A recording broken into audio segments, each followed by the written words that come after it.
Assalamualaikum warahmatullahi wabarakatuh. Jumpa lagi dengan guru PPKN kalian pada pagi hari ini. Perkenalkan, nama saya Rina Elis Indrawati. Pada kali ini kita akan membahas tentang Pancasila sebagai dasar negara.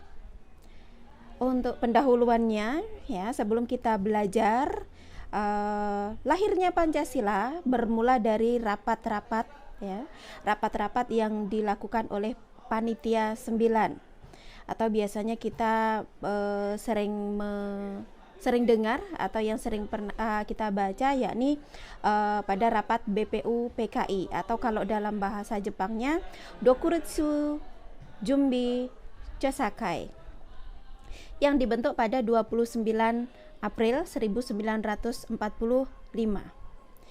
BPU PKI bertugas menyelidiki semua yang berhubungan dengan hal-hal penting, ya, termasuk politik, ekonomi, sosial, budaya, dan lain-lain yang dibutuhkan dalam usaha untuk pembentukan negara Indonesia. BPU PKI diketuai oleh KRT Dr. Rajiman Widyodiningrat. BPU PKI itu menjalankan sidang pertama, ya, secara resmi pada tanggal 29 Mei sampai 1 Juni 1945. Dalam sidang BPU PKI ini, sejumlah tokoh menyampaikan pidatonya terkait perumusan asas dasar negara. Para tokoh itu diantaranya Muhammad Yamin, Supomo, dan Insinyur Soekarno. Lahirnya Pancasila, ya, kita ke berikutnya. Selanjutnya, pada tanggal 1 Juni 1945, Soekarno memperkenalkan 5 sila yang terdiri dari kebangsaan Indonesia, internasionalisme atau peri kemanusiaan, mufakat dan demokrasi, kesejahteraan sosial, dan ketuhanan yang Maha Esa. Inilah momen Pancasila dikenalkan untuk pertama kali, ya. Setelah melalui berbagai kompromi pada rapat panitia persiapan kemerdekaan Indonesia atau PPKI, 1 hari setelah kemerdekaan Indonesia, yakni pada tanggal 18 Agustus 1945, Muhammad Hatta menyebutkan rumusan final pembukaan UUD negara, salah satunya menyebutkan perubahan kalimat pada dasar negara menjadi hanya negara berdasarkan ketuhanan yang Maha Esa. Inilah perubahan yang maha penting, menyatukan segala bangsa. Yang kita tahu, bangsa Indonesia adalah bangsa yang sangat-sangat majemuk, terdiri dari bermacam-macam suku, ya, adat dan budaya. Itu yang ingin disatukan. Perubahan ini dianggap sebagai rumusan final dasar negara yang dikenal dengan nama Pancasila. Ya, kemudian Pancasila dinyatakan sah sebagai dasar negara Indonesia dalam sidang BPU PKI. Pancasila disetujui ada dalam Mukadimah Undang-Undang Dasar 1945 sebagai dasar negara yang sah. Kita ke inti pembahasan kita, Pancasila sebagai dasar negara. Kalau yang tadi kita membahas tentang sejarah tentang lahirnya Pancasila, sekarang kita membahas tentang Pancasila sebagai dasar negara Indonesia. Pancasila merupakan unsur dasar negara, ideologi negara, dan pandangan hidup bangsa Indonesia. Salah satu hal yang kerap, ya, dibahas adalah materi Pancasila sebagai dasar negara. Pasalnya, di dalam Pancasila terdapat nilai-nilai yang harus diterapkan dalam kehidupan sehari-hari. Di sisi lain, adanya Pancasila menjadi hukum sebagai kekuatan yang mengikat seluruh warga negara Indonesia. Apa sih Pancasila? Ya. Kadang-kadang kita sering bertanya-tanya, oh, Pancasila itu adalah 5 sila. Ya, panca artinya 5, sila ya sila.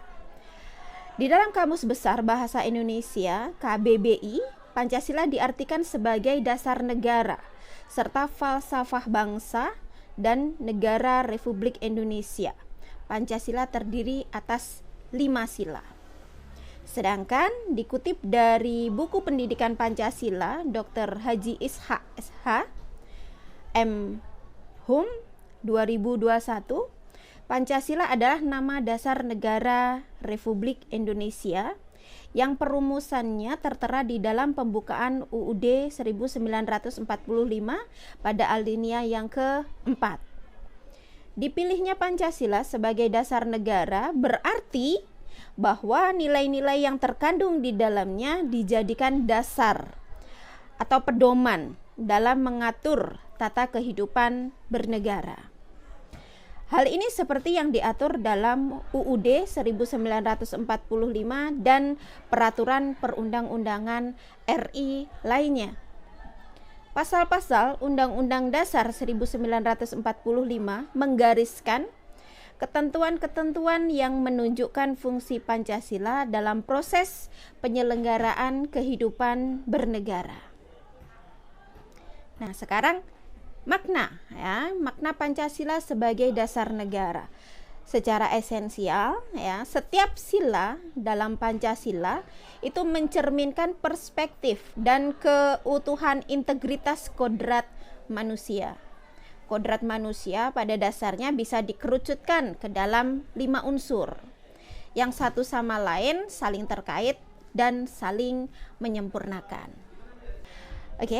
Reaktualisasi Pancasila oleh Yudi Latif 2018, makna yang ada di dalam Pancasila. Yang pertama, keberadaan manusia merupakan ada yang diciptakan. Maksudnya di sini, manusia adalah kristalisasi dari cinta kasih Sang Maha Pencipta.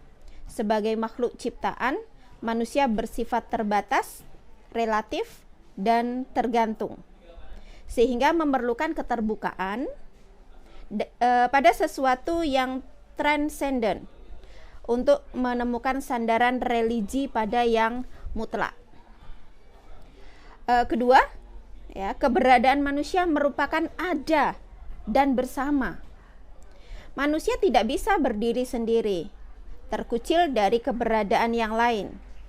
Untuk ada bersama dengan yang lain, manusia tidak harus ada bersama-sama dengan cinta. Dengan mengembangkan rasa kemanusiaan yang penuh cinta kasih pada yang lain. Ketiga, manusia memerlukan kehidupan yang konkret. Sebagai makhluk sosial, tentunya manusia memerlukan ruang hidup yang konkret dan pergaulan hidup yang realistis, kemajemukan semesta manusia. Cara menghidupkan cinta kasih dalam kebinekaan manusia yang mendiami tanah air sebagai geopolitik bersama, itulah manusia mengembangkan rasa kebangsaan. Keempat, mengembangkan kehidupan bersama. Cara mengambil keputusan yang menyangkut masalah bersama ditempuh dengan semangat cinta kasih. Ukuran utama dari cinta adalah saling menghormati. Cara menghormati manusia dengan memandangnya sebagai subjek yang berdaulat, bukan objek yang dimanipulasi atau bisa memanipulasi. Eksploitasi dan eksklusi. Itulah yang disebut demokrasi dalam arti sejati. Kelima, manusia sebagai roh yang menjasmani. Secara jasmaniah, manusia memerlukan papan, sandang, pangan, dan berbagai kebutuhan material lainnya. Perwujudan khusus kemanusiaan melalui cara mencintai sesama manusia dengan berbagai kebutuhan jasmani secara fair, itulah yang disebut dengan keadilan sosial. Kesimpulannya dari yang Ibu jelaskan pada pertemuan kali ini, adanya materi Pancasila sebagai dasar negara, Indonesia menjadi alat untuk mengatur penyelenggaraan hukum dan menjadi petunjuk bagi kehidupan bangsa Indonesia dalam keseharian. Sehingga cita-cita dan tujuan bangsa Indonesia dapat tercapai. Terima kasih, semoga materi dasar Pancasila sebagai dasar negara pada kali ini bisa bermanfaat untuk semuanya. Akhirul kalam, wabillahi taufik wal hidayah, wassalamualaikum warahmatullahi wabarakatuh. Dadah.